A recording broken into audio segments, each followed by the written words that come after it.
Welcome to the Unriveted podcast, where we talk about technology initiatives such as digital transformation, artificial intelligence, and people. Today's broadcast, John, is brought to you by guess who? Wingnut Investments. You knew it. Wingnut Investments, where tightening the ROI, John, help me, is only a thumb Screw screw. away. Yeah. Here One we of are, these John. days they'll get a 10x client, won't they? They will get a 10x client. And they won't be our sponsor anymore, Martin. So we're gonna have to find someone else, or maybe we'll rise to the top with them. Who knows? Or we go back to the good old Verb Corporation. Where words have action or meaning. So, You do it better than me, so John, we've been itching to do this one for a while, and so I'm going to let you you make the intro. What are we doing today, John? all right, I will gladly do that, Martin. So today, you know that we both have a penchant for generative AI tools, and today we decided to put them head to head in a battle of sorts, where we're going to take GPT-4 and compare it to Bard and see which tool, which large language model has the best results when we compare them head to head in a variety of tasks involving images, which is a new capability and functionality for GPT-4 and I believe Bard as well. So cutting edge stuff today, Mark. Very exciting. So, can I think what we can do is we can start kicking it off. Can I share my screen, John? Yeah, absolutely. So Martin will be taking on the Team Bard, and Team I will Bard. be taking Team GPT-4 over here. Now, as a reminder, for those that are listening, and I'm not sure about Bard, but I know that GPT-4's image capabilities, I believe, are only available to paying customers as part of the GPT Plus or ChatGPT Plus program through OpenAI. So just as an FYI. And full disclosure, I just happen to be paying for everything I do, so I don't know. I guess maybe I'm special. We already knew that, Martin, but thanks for the reminder. So here I go. I'm going to bring up a Bard screen. Give me a moment. Righty, let's see what you got. So let me know. Can you see my Bard? There it is. Yes, I can. There it is. So first off, I'm going to go pick off an image of my choosing. And John, you know which image it is. And you'll do the same in a moment, but we'll start with mine. And I'm grabbing, and I'm going to give it a simple prompt. And it says, describe this image. That's it, John.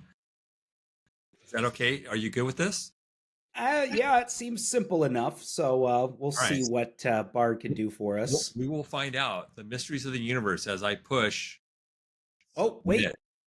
Oh, you type describer this image. Well, you know what? Let's let it know what I intended versus what I wrote. So it's kind of like a double-edged test here, huh? Interesting. So it just for, I guess, for comparison, should I fix describer to be describe? Uh, yeah, I guess so. I mean, it looks like the results is pretty much what the intention was. But just humor me. All right, we'll I see if will. I it will. does something different. I am a stickler for the fine details, so I can appreciate it. All right. It says the image you sent shows a line of toy cars on a track. The cars are different colors and shapes, including a red sports car. Well, that's a Volkswagen Bug. I guess you could call it a sports car. A yellow taxi. That's a yellow Volkswagen, by the way. A blue police car.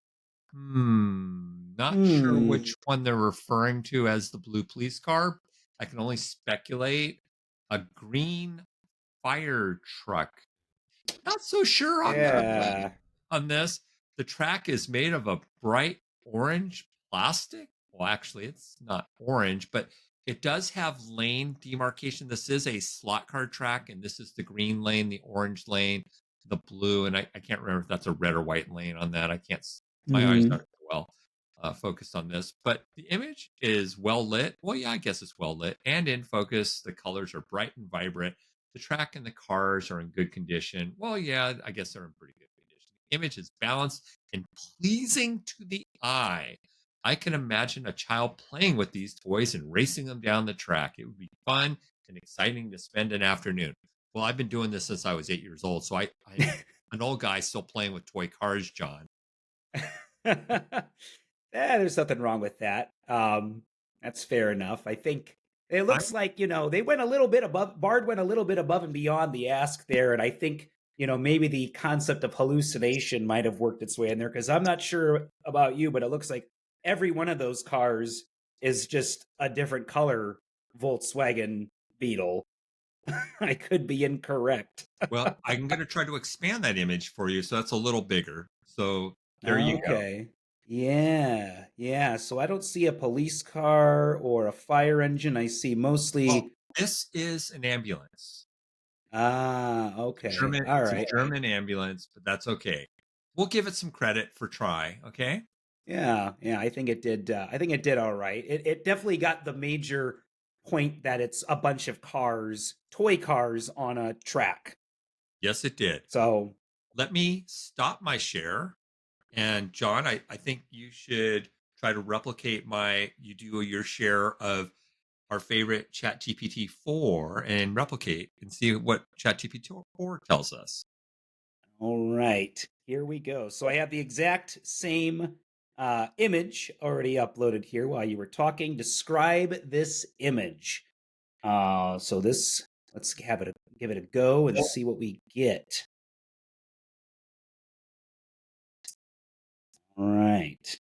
The image is a little bit bigger here, so that it's a little bit easier to see, but that's not what we're grading it on, right? We're grading it on the output from the prompt and image, the multimodal search, basically. Oh, I can start reading this while it's generating Please. to save time. So the image displays a collection of miniature cars predominantly styled after the classic Volkswagen Beetle, arranged on what appears to be a toy racetrack or a display platform. The cars come in a variety of colors, including red, blue, green, yellow, pink, white, purple, and others. Some of the cars have distinctive designs or patterns, such as numbers or flowers. In the background, there's a section of a track, possibly a slot car racing track, that curves around. On the top left, there are also a couple of smaller racing cars on the track. The overall setting gives the impression of a miniature toy car display or collection. Well, I am I going to say that that is a much better description than what Bard came up with and much more accurate. What do you think? I 100% agree, and I think round one definitely goes to GPT-4 with a double thumb up from both of us. That said, we did do an experiment like this literally within the last 2 business days, and the results were different. So, John, would you like to lead off round two of this battle? All right. Thank you very much, Martin. Well, I guess I should share my screen again. So now we're trying to get maybe progressively a little bit more challenging here to really test the limits of each of these tools and see what we can get away with and what might be pushing it over the edge. So let me share my screen again here. Okay, so for round two, I am going to try something that I actually found online when trying to see what the capabilities of GPT-4 were with images. And one of the suggestions was that GPT-4 could create a poem based off of an image. So the prompt that we have right down here at the bottom, if you can see that, says generate a poem based on this image. And the image that I am going to choose to use will be an image from one of my favorite cities in the world, Ooh, don't give it away, John. Chicago, Illinois. Oh, John, they can hear you. So it's an image of the Willis Tower, as some people choose to call it, but in my heart and many others, it will always be the Sears Tower. So the image is down here. Let's see what we can get when we pass this along. There it is on one of the 3 sunny days of the year in Chicago. That's not true. 5. There's at least 5, John. At least, right. The 9-month permacloud of winter has not settled in yet. So, all right. So we already have a poem being generated. In the heart of the city, tall and grand, skyscrapers, skyscrapers rise, majestic and planned. The dominant tower piercing the sky with antennas that seem to forever fly. Beside the giant, others stand tall, a mosaic of windows reflecting all. From Art Deco to modern sheen, the architectural dance is quite the scene. The waterfront glistens, a shimmering line where nature and urban perfectly intertwine. A patchwork of buildings, old and new, painted with sunlight and sky's changing hue. A cityscape full of stories untold, of dreams and desires of young and old, a testament to man's unyielding ambition. This urban canvas sparks endless imagination. So I don't know. Does imagination and ambition rhyme? I think everything else is on point. The only thing is, there is nothing specific about this being the Sears/Willis Tower, but everything else, I think, not too bad. I mean, poetry is very subjective, so let's see what Bard can do. How about? All right, give me a moment. I will start sharing my screen here, John. So here we go again. And we will now grab that image and the prompt coming in. Generate a Ready? poem based on this image. And it looks like it's the correct image from my vantage point. And Should I'm going to be. hit the submit here. I'm not sure I'm in the right frame of mind to be as poetic as you are, John. But let's see what Bard has to do with this. All right. All right. Oh no. Oh no. It looks like it's done a poem, all right, but it's on the previous image. Could I call it could I call that a faux pas? I could. And Tell you maybe what, start a new chat window. maybe let's try that and give it a shot again. So we're going to give it 2 tries. Ready? And so the image is correct. And here we go again. The In great, anticipation. I know it's making me wait. Oh. Oh, I hope it's shorter than yours. Oh no, it's not. Okay. No, yeah, you have to read it now. You have to read it. Oh my goodness. But wait. Oh wait, John. It has recognized what this is. Correct. Willis Tower, Chicago. Oh, Willis Tower, you pierce the sky, a titan of steel and glass. Your spire reaching for the clouds, a beacon to the passing mass. You stand in the heart of Chicago, a symbol of the city's might, a testament to human ingenuity and to the dreams that take flight. Within your walls, a world unfolds of offices and shops and homes where people come and go each day to pursue their dreams and roam. At Hmm. night, your lights dance in the sky, a sparkling jewel in the night, a symbol of hope and ambition, a beacon shining bright. Oh, Willis Tower, you stand so tall, a testament to human will, a reminder that anything is possible if we set our minds to it with skill. John, First of all, I think won there's this 1 point away from Bard because of the initial fact that you had to create a new window, whereas I put mine in the same window and it got it right. But a point in favor of Bard because it did recognize specifically that it was the Willis Tower in Chicago. Now I'm a little iffy on the rhyme scheme that was used in this poem because it looks like it starts off using a different rhyme scheme than mine, which isn't bad. But then as we progress through each, seems to kind of lose some of that rhyme scheme. So let Uh, me hmm, help you analyze from my eyes: glass, mass, right. light, flight, homes, roam, night, bright, will, skill. Mm, Johnny maybe you're boy, right. I don't know. I think it's not all poems aren't all about the rhyme, but I think this one hit the mark. I don't know. Do we have to? I think we have to keep duking this out. What do you think?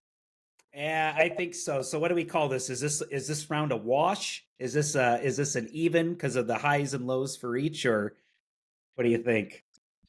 Good question. Um, I'm not sure it's a wash because it recognized what it was. Right. If it didn't recognize what it was, I'd call it a wash. All right. I think we'll give round two to Bard. How about? So humble I All am. right. All right. So it's 1-1 in this battle of AI wits. So I Oh think round boy. three begins with you, Martin, and I think we're going to take it into a another direction, still with images, but a Okay. more even more complex Okay. request. So let's see what you got.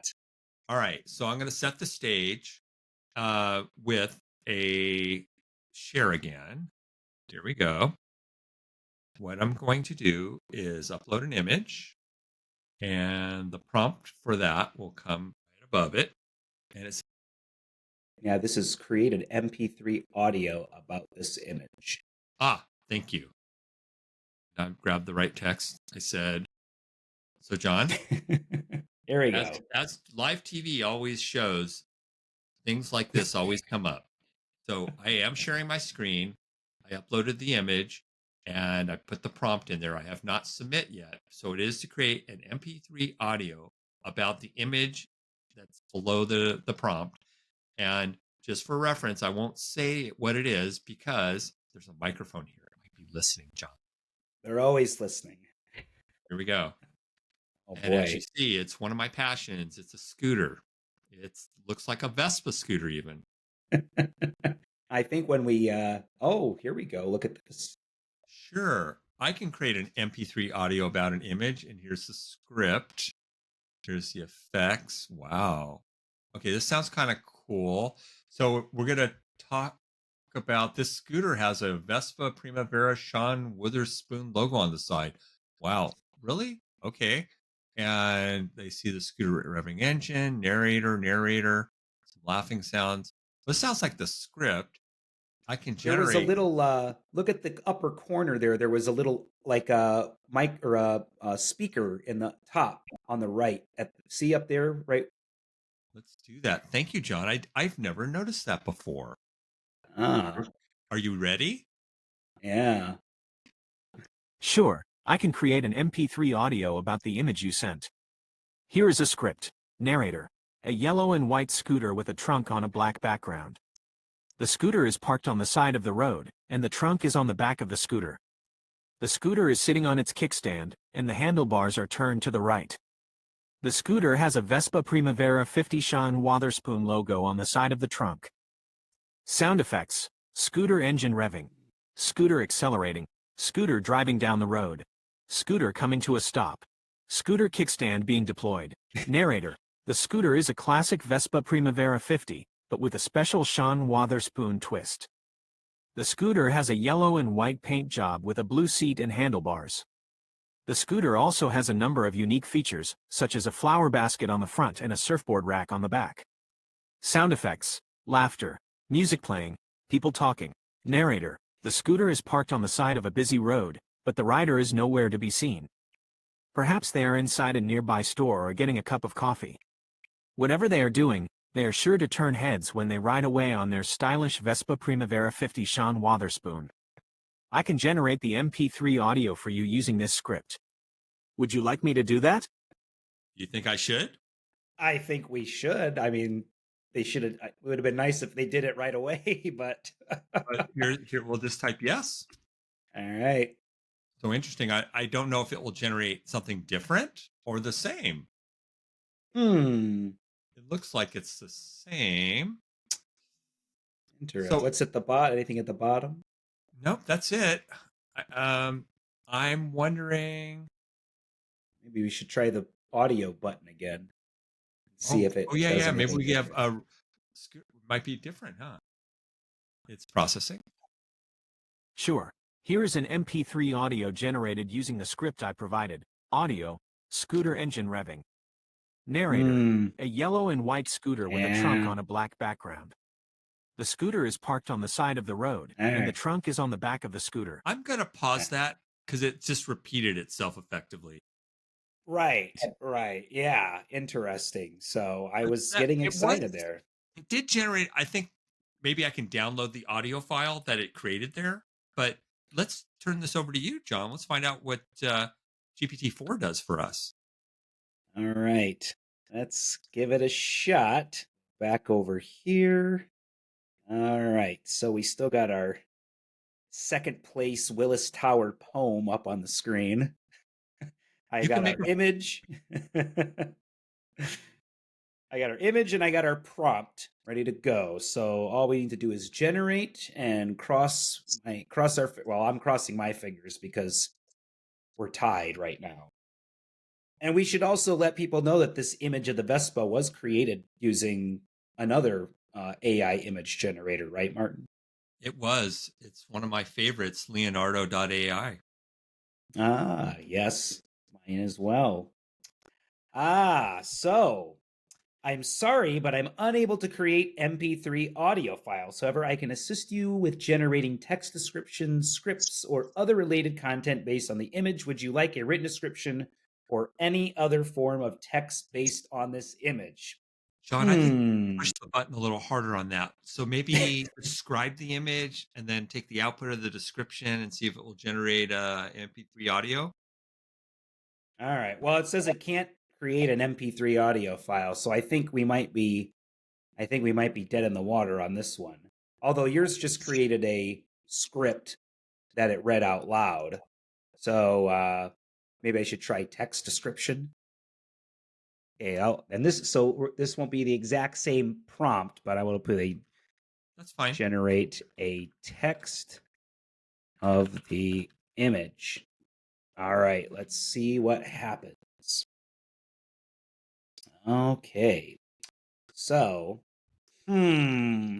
So the image showcases a modern scooter with a sleek design. Its primary colors are white and a vibrant shade of sunlit yellow. The scooter's brand is indicated by a logo reads Vespa. Okay. Features a chrome finish mirrors, so on and so forth. So basically, it's just generating a text description of the image with no audio, and it doesn't seem like it can read it out loud. So I'm thinking that based on this, even though neither of them really gave us what we wanted, I think Bard came a little bit closer with understanding the prompt, and it actually did read the text out loud. So I don't know, Martin. I'm thinking that, unfortunately, I think this round might go to Bard. What do you think? I'll give it a slight margin. Maybe it's a half. It's one judge's call, but yeah, I think you're right, John. I think we're ready to go to another round. We got to settle this duel. All right. Well, I am going to start up with round four. So we will keep my screen share going. And now we're going to try text, or we're going to try to summarize the text that is within an image. So summarize the text in this image is the prompt. And we are going to use an image of a historical marker that you see across the United States. If it's going to upload, let's see if it uploads. Slowly going. There we go. So you'll know what these are, when I press the button. So this is an image of text on a sign. So the idea is, can ChatGPT, or I should say GPT-4, can GPT-4 identify the text in the image, and then after doing that, can it summarize that text after it is identified? So this is a marker of the center of the United States, the geographic center of the United States. So there you go. X marks the spot. Right, exactly. Although this, I wonder if there's an X on the ground underneath the sign. If not, they really missed an opportunity there. So, all John, right. you're going to need to go get a picture if there's an X there. All right. Well, Smith Center, Kansas, get ready for the unriveted crew to show up in the not too distant future. Okay. All right. So it's working. The image provides information about the changing designation of the geographical center of the United States. Originally, this center was near Smith Center, Kansas, but with the inclusion of Alaska and later Hawaii, the center was mathematically recalculated to be in Butte County, South Dakota. The location is approximately 44 degrees, 58 minutes north, 103 degrees, 46 minutes west. South Dakota has long been considered the approximate center of North America, and historical events in the region involve various countries such as Spain and France, as well as the native Cheyennes and Sioux tribes. Noteworthy events include the movement of the Sioux in the 19th century, the Custer expedition in 1874, and the role of George Crook in the 1870s.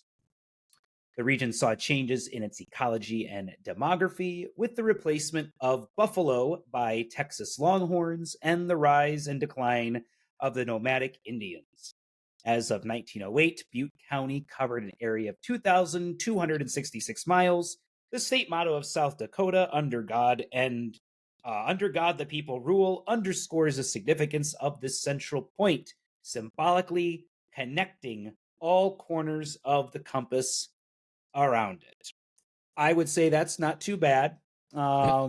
It's pretty high on the marks. I mean, on a 10 scale, I'd put it between a 9 and a 10 pretty quickly.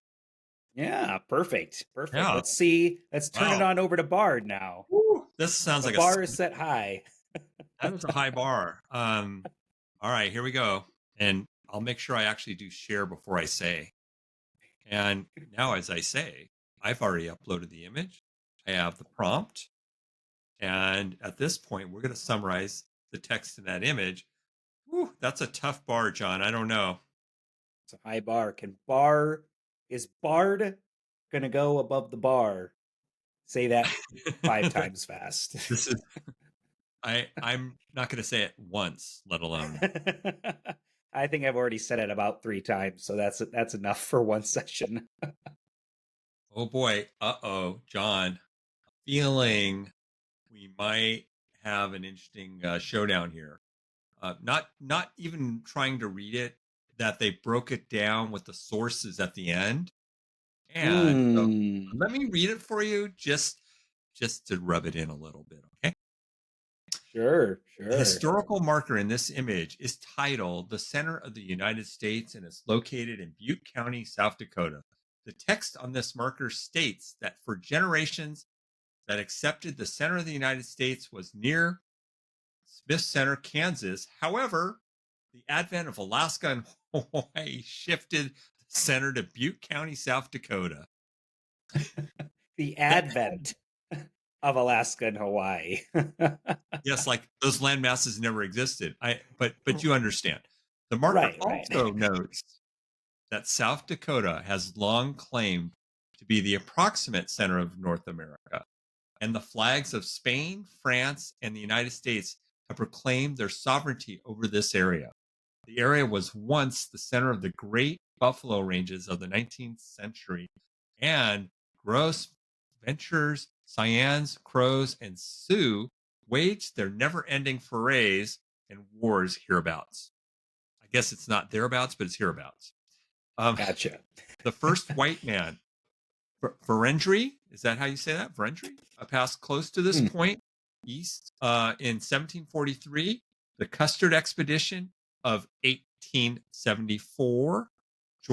General George Cook also passed close by in 1876. Noticing I'm mentioning the years, John. Yeah. Shortly thereafter, Texas Longhorns replaced the buffalo, and the homesteaders took over for the nomadic Indians.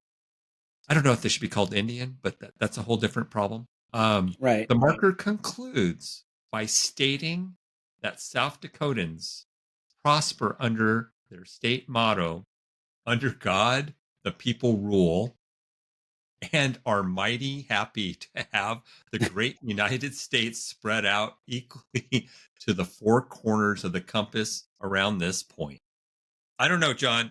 I know most of this content is similar to same. Well, you know what? That last sentence there is almost a word for word extraction of what's actually in the image. And some of these things, it's almost that it's just extracting exact text from the image. Yep. Not to say that that's necessarily bad, but there's some things in yours that didn't appear in mine about Varan Barandry. I guess it was like a one man. It must have been like the great grandfather of Cher, or Yeah. Prince. These one name people. Yes. so, so I don't know about that, but yeah, that last part there is almost a verbatim extraction from the image. Which again, not to take away from the fact that Bard is able to use what I'm guessing is OCR in order to extract that, and maybe Chat GPT or GPT-4 is doing the same, but I don't know. It seems it's pretty hard to say one over the other. What do you think? The only thing I don't recall from yours, did it cite the years like this one did, like the 1743, the 1874, and the 1876? I thought that was interesting. Is that in the original text? Yeah, I got 18 Custer Expedition of 1874, George Crook in the 1870s, not the Okay. specific date, even though it has a specific date on the marker. Yeah. And the Sioux, the movement of the Sioux in the 19th century. Yep. Um, so yeah, it does call some things out specifically. Mine also calls out the actual latitude and longitude coordinates, but again, those are just in the image itself. I don't know. I'm thinking. I'm almost thinking I want to call this one a wash too. So this is Even. an even. Okay. Yeah. All right. So I will. Am I going to take over again? We're doing our bonus round, or I'll let you take over. Well, I will do the bonus round, which I don't know. What's the score right now? Actually, do we have a Oh, score so between the so two? that's the determination. So what we have is it's Bard 2, Chat GPT 1 with one tying round. So it's, you know, so you could, you if you want to do it in sports scores, you go Chat GPT would be 1-2-1, and Bard has a slight edge by one win. That's it. So this could turn out to be the make or break, John. All right. Well, I'm glad we threw the bonus in here at the last minute. So let me share my screen, and we're going to go into the final round, or the bonus round, or the tiebreaker of sorts, I guess, kind of. Anyway, all right. So with this last one, I'm going to pass an image of an internet meme. And the prompt that we're going to use here is explain this meme to me, which probably in itself is a challenge, I would think. But not only that, explain it to me like I'm a 2-year-old. So this might be the most complex one yet when you think about it. I I don't think think we've done so. anything like this so far. So let's see what we get with this image. And I chose one that you might like, Martin, being a owner of several dogs. When you live in a multi-dog home and somebody rings the doorbell. I don't know if that has any, if you've experienced that, but I would bet you have at some point. Even on this podcast, we've had dogs in the background. Oh, this is good. Here we go. So GPT-4 has come back. Okay, little buddy, as it begins. Imagine you have a lot of toy puppies, and every time you press a button, all the toy puppies start making noise and moving around, making it very loud and chaotic. This picture is like a grown up feeling a bit overwhelmed, or, oh no, not again, when that button is pressed. So it's funny because the man looks like he's thinking, here we go again when someone rings the doorbell and all the real puppies in the house start barking. That is impressive. I have to say that's very impressive. All right. So there's a lot of pressure on Bard for this one, Martin. So let's see what you got. Oh my God. My friends at Google are going to be very angry if I don't win this. Okay. All righty. I'm hyperventilating. All right. So here we go. With great anticipation. Oh, be sure to share your screen now. I'm sharing. I'm sharing, John. I'm Oh, sharing. okay. All right. So I have the prompt. Explain this meme to me like I'm a 2-year-old, which sometimes I may be worse than a 2-year-old. But and the image is there, and I'm going to let her rip. Oh boy, this could do it. This could do it. This may be the. Oh no! Oh, what the? Explain this meme. This image has been removed. Sorry, I can't help with images of people yet. That's interesting. Uh-oh. Uh-oh. Let's Well, let's retry that one time for humor. We're gonna actually feeling pretty good about this one. Although think I you guess should. if I win, we only tie, right? We'll try it one more time. All right. Right now, you're sitting pretty right now. It's showing though. This time they got it to show. I Or don't did know, it remove it at the second? Oh John. no. Oh no, I feel like Home Alone. No, so we can say for this round, this goes to the ChatGPT 4 engine for sure. Yeah. All right. So I think overall it ended in a tie. Yes. So if you want it for you scorekeepers out there, this battle of the heavyweights is definitely scored 2-2-1 for both teams. So 2 wins, 2 losses, 1 tie. So sounds like we might have to do a rematch in the near future, John. I'm up for it. All right. Sounds good. Well, with that, I'm going to call this an unriveted wrap. What do you think, John? Sounds good. I'll see you. I'll see you in the next head-to-head challenge, Martin. And here we go. Bye from the unriveted team.